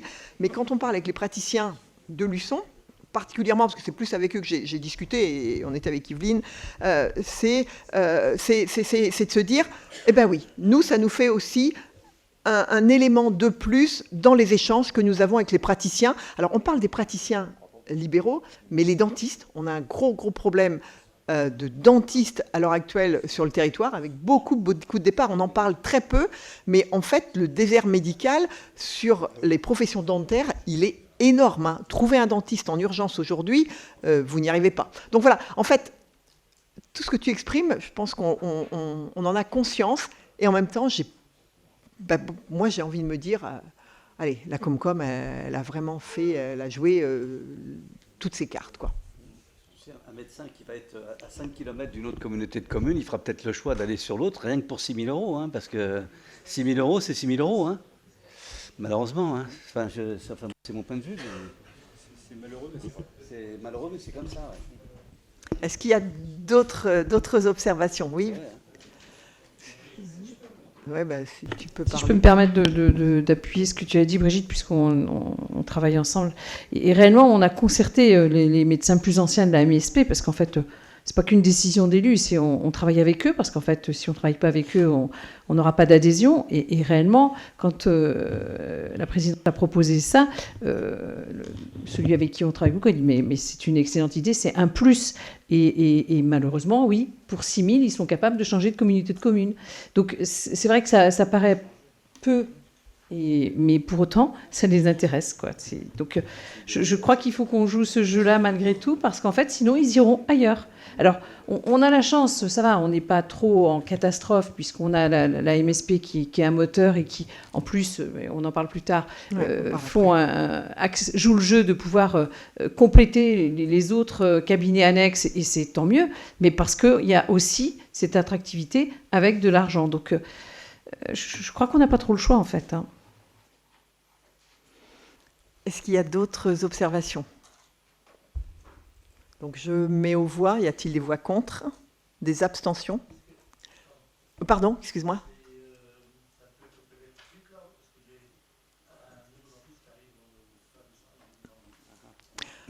Si on le vote ce soir, ce sera effectif.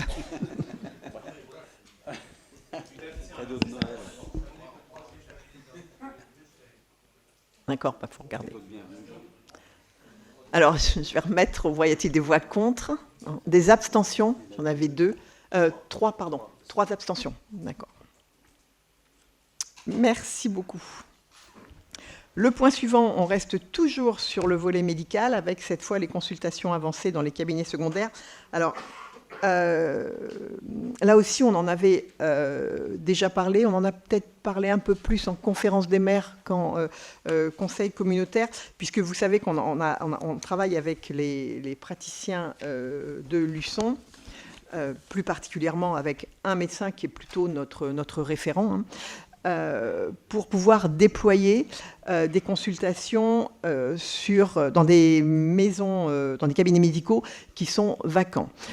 On va prendre un exemple tout simple. Je vais prendre Mareuil, ça va être plus simple parce que c'est pas fait encore, donc du coup ça va être plus simple. En fait, on a la maison médicale, la MSP de Luçon, a une patientèle très conséquente, avec évidemment des patients qui viennent de tout notre territoire. Donc l'idée qui s'est travaillée avec eux, c'est qu'ils puissent rejoindre d'autres cabinets que leur établissement de rattachement, c'est-à-dire de Luçon, c'est-à-dire par exemple Mareuil, mais évidemment on va parler de Nallier aussi, on peut, enfin voilà, et avoir pour d'autres. Ça leur permet d'une part de prendre leur patientèle qui habite Mareuil ou qui habitent Nallier, puisque ces personnes-là se déplacent sur Luçon. Là, pour eux, en termes de mobilité, c'est quand même beaucoup plus confortable d'aller consulter sur leur commune de résidence. La question, évidemment, qui nous est toujours posée, c'est de se dire, bah oui, mais est-ce qu'ils vont pouvoir prendre d'autres patients ? La finalité, elle est là. La finalité, elle n'est pas de se dire on ne veut voir que nos patients qui habitent sur ce secteur-là. La finalité, c'est de se dire, de voir comment ça va évoluer. Et puis sur une journée pleine, bah, ils vont avoir tant de patients qui habitent sur le secteur, mais peut-être que ça va leur permettre, enfin c'est même sûr, au fur et à mesure, de pouvoir prendre des nouveaux patients qui aujourd'hui ne trouvent pas de médecin. C'est quelque chose qui va se faire tranquillement. On espère franchement le mettre en place très très vite. On avait encore un rendez-vous cet après-midi. Ça avance plutôt bien. On a réglé plutôt tout ce qui était d'ordre pratico-pratique sur certains pour eux, parce que vous savez, il y a les logiciels, il y a plein de choses à mettre en place. Donc voilà, ça avance bien. Donc rapidement, ça va pouvoir se déployer. Il y a encore des points de détail, mais je suis plutôt assez optimiste. Et du coup, ces cabinets secondaires, bien sûr, il faut les équiper, pour qu'ils puissent y exercer leur activité. Et donc, cette délibération, elle a pour objet de valider, d'une part, le projet d'équipement des cabinets secondaires et, en même temps, de solliciter l'aide du département qui intervient à hauteur de 6 000 € pour du matériel médical, l'équipement mobilier et l'informatique, et 6 000 € pour le matériel de second recours. Voilà, là encore, on va essayer d'irriguer, enfin, ce sont les praticiens. Évidemment, ils ne sont pas là ce soir, mais je tiens vraiment à les remercier pour le travail constructif que l'on fait. À chaque rencontre, il y a une nouvelle avancée.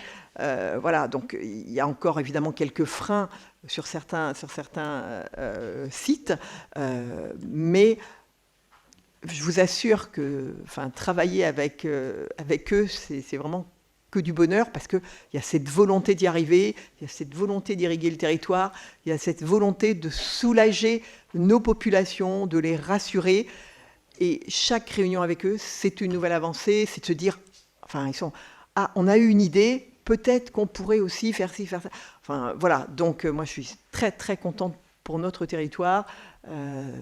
Ça ne va pas tout révolutionner tout de suite. Tous les patients qui n'ont pas de médecin n'auront pas quelqu'un tout de suite, mais petit à petit, on va le faire. En même temps, je me permets de dire qu'en lien avec la ville de Luçon, depuis qu'on a repris la compétence Esculap, la maison Esculap, mais c'était déjà dans les tuyaux avec Dominique, des travaux vont être opérés d'agrandissement de la maison Esculap, parce qu'ils sont en demande aussi. Ils ont quelques praticiens qui tapent à la porte. Ils ont aussi leurs internes qui peuvent exercer, qui peuvent exercer seuls, sauf que quand leur interne et dans leur bureau, évidemment, eux, ils ne peuvent pas exercer. Donc, ça va permettre qu'ils puissent aussi doubler, avoir l'interne, mais eux aussi travailler sur un site secondaire. Enfin, voilà. Franchement, c'est une très très belle avancée sur le territoire. On va essayer de stabiliser petit à petit les choses. Puis je pense qu'il y a encore de très belles nouvelles à annoncer. On ne peut pas aller plus vite, mais je pense que là, voilà, on a encore de belles choses à travailler sur le niveau médical, mais parce qu'on a vraiment des praticiens sur notre territoire dans l'ensemble qui sont très très à l'écoute et qui respectent vraiment le serment qu'ils ont passé quand ils ont passé leur diplôme. Ils sont vraiment à l'écoute de leurs patients. Donc je tiens franchement ce soir à les remercier pour le gros travail qu'on fait ensemble. Donc voilà, donc l'idée, voilà, c'est de valider ce projet d'équipement et de solliciter les aides. Est-ce qu'il y a des observations, plus de détails? Enfin, j'en avais déjà parlé pas mal, mais je suis prête à détailler s'il le faut. Tiens.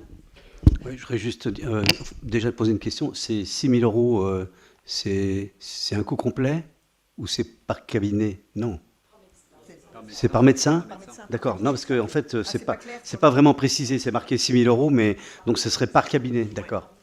Et par médecin, d'accord. Ouais. Puis juste quand même, enfin moi je remercie Brigitte parce que si vous avez l'occasion de regarder de temps en temps les conseils municipaux de la ville de Luçon, j'ai quand même été encore attaqué cette semaine sur le fait que soi-disant on brade bien sûr la maison de santé et qu'on s'en débarrasse pour la filer à la communauté de communes, alors que l'intérêt c'est pas ça. L'intérêt c'est quoi? C'est d'abord de faire en sorte de soigner, hein, de pouvoir permettre des consultations et c'est tout naturellement que la communauté de communes a accepté et s'est même proposé effectivement ce transfert de la maison de santé qui est vraiment bénéfique pour tout le territoire.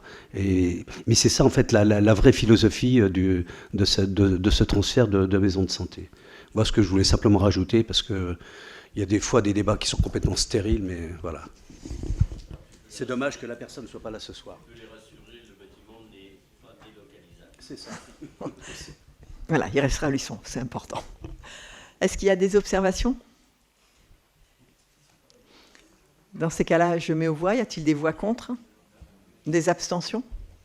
Je vous remercie. On va rajouter par contre que c'est pour oui, on pourra compléter le... Oui, on va le rajouter. Pas de problème. Merci beaucoup. Je passe au point suivant, qui est l'adhésion à la Convention de participation pour le risque prévoyance et la fixation du montant de la participation de la communauté de communes Sud-Vendée Littoral. Donc ça, je crois que c'est quelque chose qu'on a à peu près tous travaillé dans nos communes. Donc je ne vais pas vous refaire l'histoire parce que, évidemment, c'est un sujet important. Sujet important parce que la prévoyance, ça va du coup concerner absolument tous nos agents, ce qui n'était pas le cas initialement. Il faut savoir que dans une collectivité, alors peut-être que sur les grosses collectivités, vous aviez sans doute le même cas que nous, certains agents avaient choisi de ne pas avoir de prévoyance, d'autres évidemment étaient sur un organisme extérieur et d'autres étaient avec la communauté de communes. Ce cadre-là, il s'efface puisqu'on a l'obligation d'assurer une couverture de prévoyance à nos agents. Donc il y a un travail qui a été mené avec les centres de gestion et puis les organisations syndicales pour lancer un processus de négociation. Il y a eu un premier processus qui a abouti à un accord régional et ensuite, évidemment, il fallait un accord local sur chaque collectivité. On a travaillé aussi avec nos agents, bien entendu, vous le savez, et vous l'avez vu chez vous, avec choisir un niveau de couverture qui était à hauteur soit de 90%, soit de 95% des revenus nets. Alors il y avait une augmentation, parce que là il y avait l'invalidité, alors qu'avant elle ne devait pas y être. Et puis définir la participation en tant qu'employeur, elle ne pouvait pas être inférieure à 50%. Donc, il est important de vous dire que l'avis du CST en date du 26 septembre 2024 a été formalisé par un accord collectif local signé le 22 octobre 2024, venant entériner donc le caractère obligatoire de l'adhésion des bénéficiaires et les éventuelles dispenses d'adhésion, le choix du régime au regard des niveaux de garantie proposés et le taux de cotisation et la répartition des cotisations entre bénéficiaires et employeurs. Du coup, ce soir, il vous est proposé de m'autoriser à adhérer à la convention de participation pour la couverture du risque prévoyance et au contrat collectif à adhésion obligatoire afférent au bénéfice de l'ensemble des agents de la communauté de communes Sud-Vendée Littoral, de souscrire la garantie de base à adhésion obligatoire à hauteur de 95% du revenu net des agents en cas d'incapacité temporaire de travail ou d'invalidité à effet au 1er janvier 2025, de fixer le montant mensuel de la participation de la collectivité à 50% de la cotisation acquittée par les agents au titre du régime de base à adhésion obligatoire, incapacité et invalidité, et de me donner donc pouvoir pour mettre en œuvre cette décision. Est-ce qu'il y a des observations? Non, bon, on l'a tous discuté dans nos conseils municipaux. Donc je vous propose de mettre aux voix. Y a-t-il des voix contre? Des abstentions? Je vous remercie. Alors, ensuite, la présentation du plan d'action sur l'égalité professionnelle hommes-femmes. Là, il y a deux écoles. Soit je vous le lis, et on y passe 1h30, soit je considère que vous l'avez lu, et on va y passer 2 minutes. Voilà, bon, ça fait, voilà, c'est une obligation en tant qu'employeur de faire cette étude. Il y a déjà eu un premier plan qui s'était basé sur les indicateurs de l'année 2019. Ça avait été présenté en 2022, et là, on est sur un second plan qui, du coup, est élaboré à partir des données de 2022 et les chiffres de 2020 de l'INSEE. C'est construit en 2 parties, vous les avez vus, politique ressources humaines et politique publique. C'est pareil, ce plan a été proposé et présenté au comité syndical territorial le 26 septembre 2024. Est-ce qu'il y a des questions sur ce plan? Auquel cas, s'il n'y en a pas, je ne vais pas aller trop vite, mais s'il n'y en a pas, je vous propose donc de prendre connaissance de la présentation. Alors, donc voilà, moi je pense que vous l'aviez dans le corps du texte, et puis d'adopter, si vous en êtes d'accord, le plan d'action pour l'égalité professionnelle entre les hommes et les femmes. Je mets aux voix, est-il des voix contre? Des abstentions? Non. Je vous remercie. Le point suivant, c'est la modification du tableau des emplois. Donc vous aviez trois considérants que je vous laisserai consulter. Et donc il vous est proposé d'autoriser les créations et suppressions telles que mentionnées dans le corps du texte, de modifier le tableau des effectifs actualisé et arrêter à compter du 1er novembre 2024 et de m'autoriser à signer tous les documents. Y a-t-il des observations? Y a-t-il des voix contre? Des abstentions? Non. Je vous remercie. Et je passe la parole à Guy. Tu as un micro? C'est bon? Ouais. Ouais. Bonsoir à toutes et à tous. Là, c'est une demande de subvention auprès du Conseil départemental de la Vendée pour l'année scolaire 2024-2025 pour l'école de musique. L'Assemblée départementale, en date du 29 mars 2024, a adopté un nouveau schéma départemental de développement des enseignements artistiques 2024-2029, avec pour objectif de renforcer l'offre d'enseignement artistique et son accessibilité, de développer et animer un réseau culturel centré sur les établissements d'enseignement artistique et de mettre en synergie l'ensemble des pratiques artistiques pour la jeunesse en bonne articulation avec les communes et intercommunalités. L'école de musique intercommunale Sud-Vendée peut prétendre pour l'année scolaire 2024-2025 à différentes subventions, aide au fonctionnement des établissements d'enseignement artistique, aide à l'équipement des établissements d'enseignement artistique et au fonds d'aide aux projets fédérateurs des établissements d'enseignement artistique.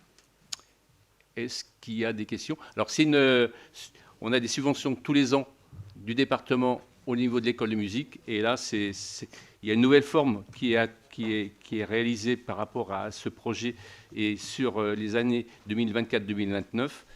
Et auparavant, je pense qu'on était autour de un peu plus de 11 000 €. Et là, j'ai demandé à Jean-François, le directeur d'école de musique, qu'on serait autour de 15 000 € par rapport au nombre d'élèves qu'on a actuellement. Voilà. Est-ce qu'il y a des questions? On va mettre au vote. Qui est contre? Ah, pardon. Oui.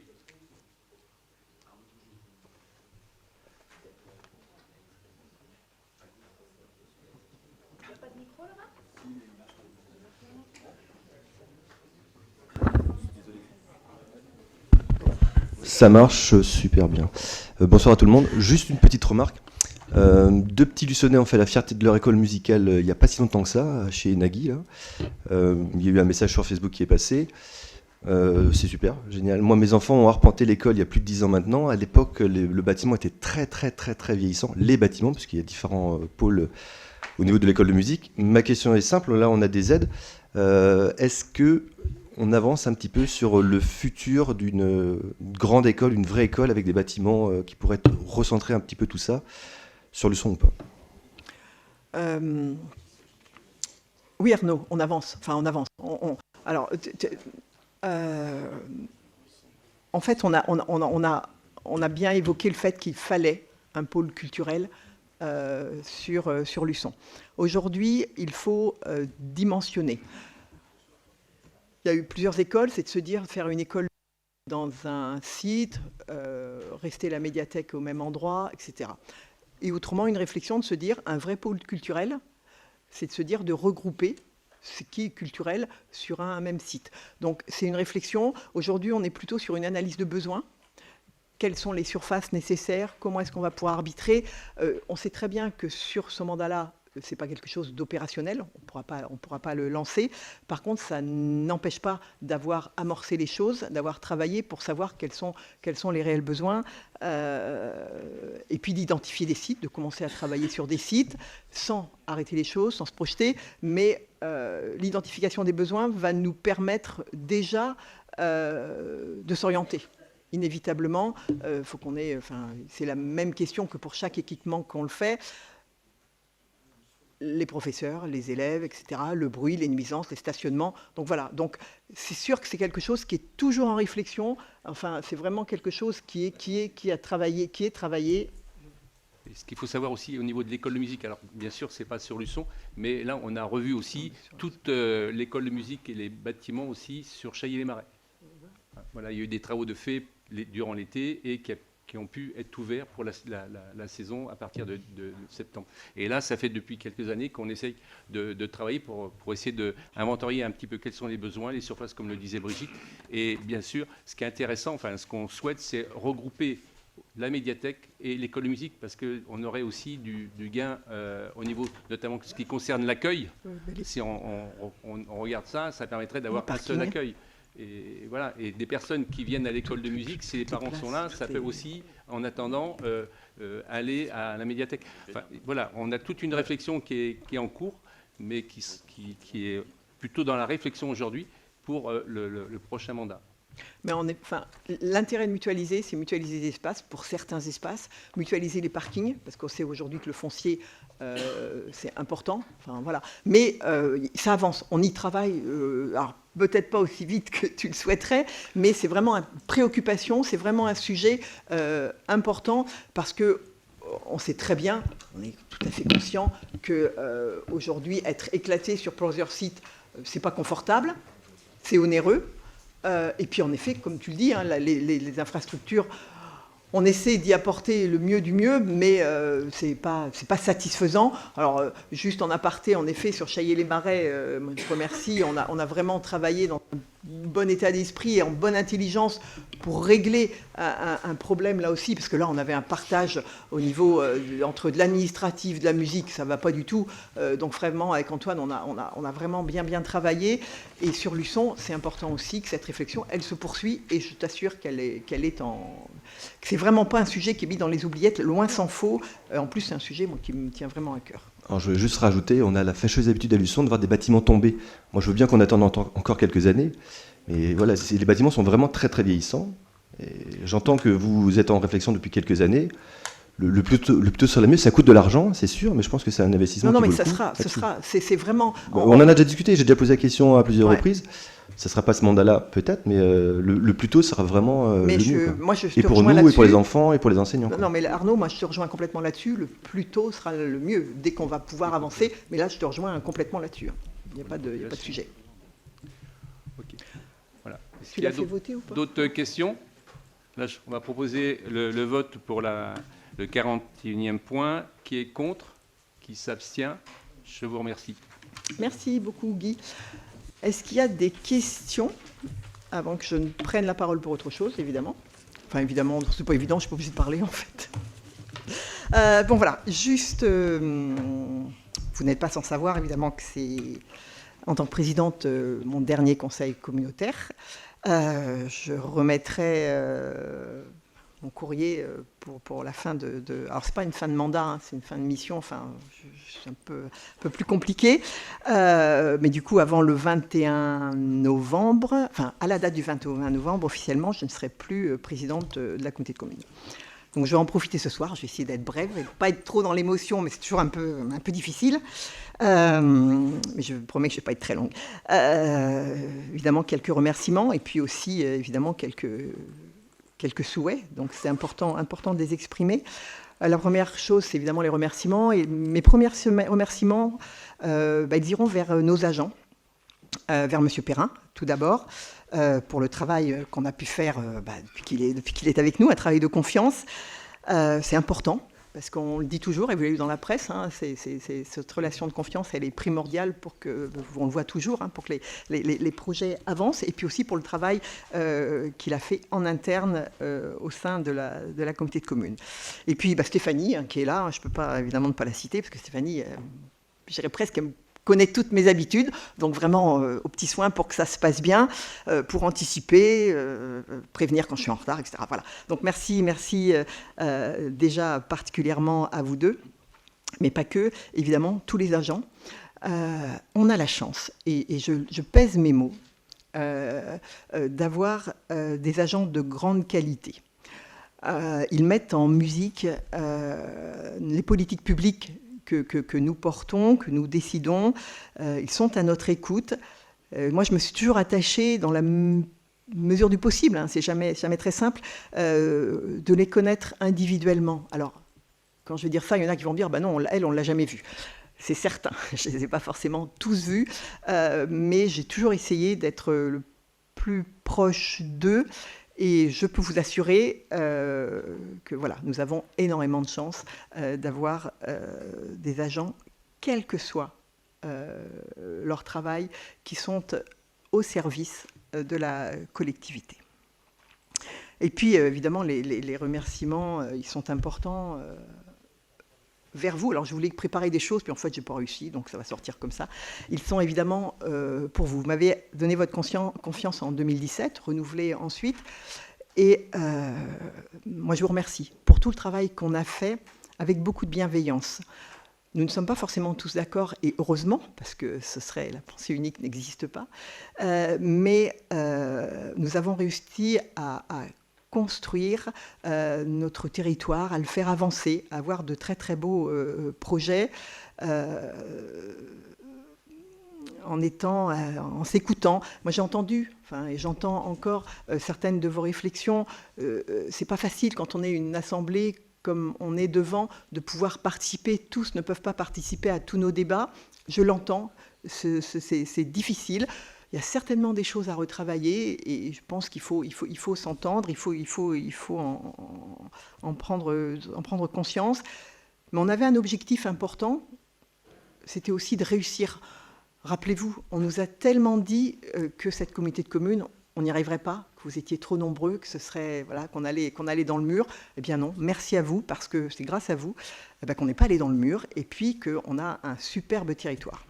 Et puis évidemment, les vice-présidents avec qui, franchement, travailler depuis quand même un certain nombre d'années avec certains, d'autres qui sont arrivés en cours de route. Moi, je veux vous remercier chacun individuellement. Vous avez tous une mission au sein de la communauté de communes, une compétence que vous portez et que vous exercez avec passion, avec énergie. Elles ne sont pas simples. On a des gros sujets sur la table. On a le sujet du PLUI aujourd'hui, on a le sujet, on a les bâtiments, on a quand même beaucoup de missions, on a la redevance incitative, et voilà, on avait nos finances, enfin voilà, on a tous un champ d'action, vous avez tous, pardon, un champ d'action que vous avez porté très haut. Avec les commissions. Alors les commissions, on a bien vu, c'est pas toujours très facile de les animer, mais voilà, moi je veux vraiment vous remercier pour les échanges très constructifs que nous avons eus lors de nos réunions de bureau, avant que les décisions, ou tout du moins les propositions, ne vous parviennent. On a toujours essayé de travailler en grande concertation, en grande transparence, et là aussi avec beaucoup de bienveillance. Donc un grand merci pour tout ce que vous m'avez apporté à ce niveau-là. Et puis après, voilà, l'après, c'est demain. Moi, je ne penserai qu'au territoire, parce que c'est ce qui m'importe. Quand je dis que nous avons des gros projets, ils sont essentiels pour notre territoire. Il faut les mener à leur terme, sous peine d'énormément pénaliser certaines communes. Je pense au PLUI, et j'y reviens, Dominique.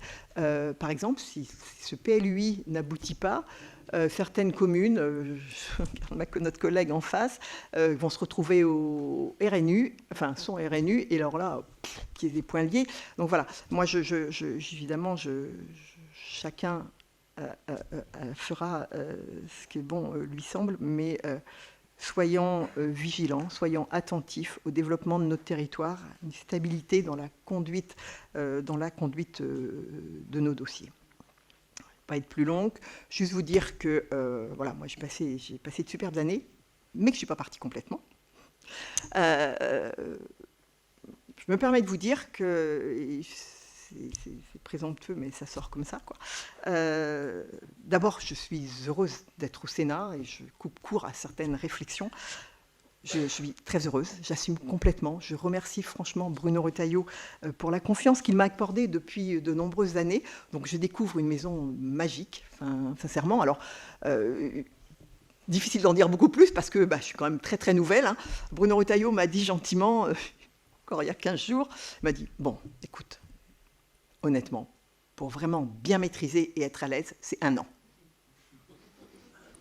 Je lui dis, déjà Bruno, si j'arrive à ne pas me perdre dans les couloirs au bout d'1 mois, je serais contente. Parce que c'est un dédale, mais un bâtiment, voilà, et un accueil extraordinaire. Là aussi, vraiment de la bienveillance de la part de nos collègues. Donc je remercie vraiment Bruno pour sa confiance, notre ministre de l'Intérieur, pour sa confiance. Et puis, voilà, donc c'est une page qui se tourne, mais c'est un au revoir. C'est un au revoir, j'ose dire, alors, à 2 étapes. La première, c'est parce que, évidemment, on va se revoir. D'abord, on se revoit dans 15 jours. Alors, dans 15 jours, moi, je ne serai pas là. Je ne serai pas là non plus. Je serai dans le public, hein, puisque l'élection du futur maire sur la commune de Moutier sera juste faite. Et du coup, je devrais rester conseillère communautaire, mais je ne pourrai pas participer à vos travaux. Donc, du coup, je serai derrière et je serai à vos côtés. Et puis le deuxième, enfin l'autre au revoir, c'est de se dire que, je le dis avec humilité, mais parce que je le pense, et ceux qui me connaissent bien savent que c'est la grande sincérité, le département, ma commune, et la communauté de communes, vraiment, vous êtes ma famille politique. Je dis famille, c'est un grand mot, mais c'est ma racine, c'est là que je puise ma force. J'ai toujours été amoureuse de mon territoire. L'énergie, c'est vous qui me l'avez donnée en me faisant confiance. Et cette énergie, je l'ai prise. J'ai essayé de vous la rendre à ma façon. Donc, sincèrement, je ne pourrais pas dire je pars du territoire. C'est pas possible, c'est pas possible. Donc, voilà, moi, je vous souhaite vraiment des travaux très constructifs. J'aurai toujours un petit œil. Et d'abord parce que sans doute je serai conseillère communautaire, donc forcément j'aurai un œil. Mais sincèrement, j'espère ne vous dire qu'un au revoir. Voilà, je vous remercie beaucoup pour tout.